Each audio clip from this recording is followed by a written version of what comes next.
जब हम सस्टेनेबिलिटी की बात करते हैं तो कार्बन न्यूट्रलिटी, नेट ज़ीरो, ऐसे चीज़ों के बारे में प्रस्ताव आता है। तो उसकी थोड़े डेफिनेशंस बता सकते हैं ये सब इनका क्या अर्थ होता है? कार्बन न्यूट्रलिटी का मतलब ये है कि हमने अगर किसी भी प्रोसेस से कुछ भी बनाया या कोई एनर्जी जनरेट किया, तो उसमें जो भी एनर्जी हम यूज़ कर रहे हैं वो आइदर कोल से आ रहा है या पेट्रोल से आ रहा है, किसी भी चीज़ से आ रहा है, उसको हम बर्न करके जो एनर्जी बनाते हैं, तो एनर्जी तो हम यूज़ कर लिए, लेकिन जो कार्बन डाइऑक्साइड है वो हम एमिट कर देते हैं एटमॉस्फेयर में।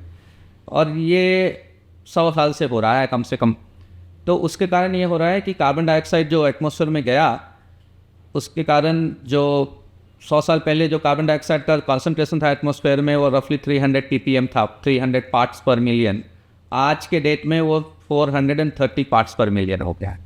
और जब कंसंट्रेशन का CO2 का कंसंट्रेशन जब एटमॉस्फेयर में बढ़ता है तो उसके कारण क्या होता है कि ग्लोबल वार्मिंग होता है। ग्लोबल वार्मिंग होने से वेदर पैटर्न्स चेंज हो जाते हैं, क्लाउड बर्स्ट वगैरह जो प्रॉब्लम अभी हमें दिख रहा है उसके कारण वो होता है। तो इसलिए गवर्नमेंट ने और जो भी ऑर्गेनाइजेशंस हैं, वर्ल्ड ऑर्गेनाइजेशंस, उन्होंने ये बोला है कि हम ऐसा कोशिश करते हैं कि जितना भी CO2 हम एमिट करें वो इतना ज़्यादा ना हो कि हमारा जो कंसंट्रेशन ऑफ CO2 जो एटमॉस्फेयर में वो इंक्रीज़ होते रहे।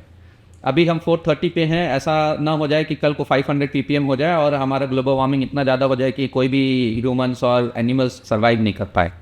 तो इसके लिए एक टारगेट बनाया गया है, US ने टारगेट बनाया है कि बाई 2050 हम कार्बन डाइऑक्साइड न्यूट्रल हो जाएंगे। इसका मतलब कि जितना हम CO2 एमिट करेंगे उतना CO2 नेचुरली अर्थ के अंदर चला जाएगा, एक्स्ट्रा CO2 एटमॉस्फेयर में ऐड नहीं हो। तो उसी हिसाब से चाइना और इंडिया जो डेवलपिंग नेशंस हैं उन्होंने बोला ठीक है, चाइना ने बोला कि हम ये 2060 तक कर पाएंगे। इंडिया ने बोला कि नहीं, हमें और भी डेवलप होना है, अभी हमारे बहुत सारे पॉपुलेशन अभी भी अंडर डेवलप्ड हैं and for us to develop better हमें ये समय थोड़ा और चाहिए। तो हमने एक टारगेट रखा है कि by 2070 we become net zero. इसमें यह है कि हम जो भी CO2 एमिशन कर रहे हैं आज के डेट में वो हमें कट करना है।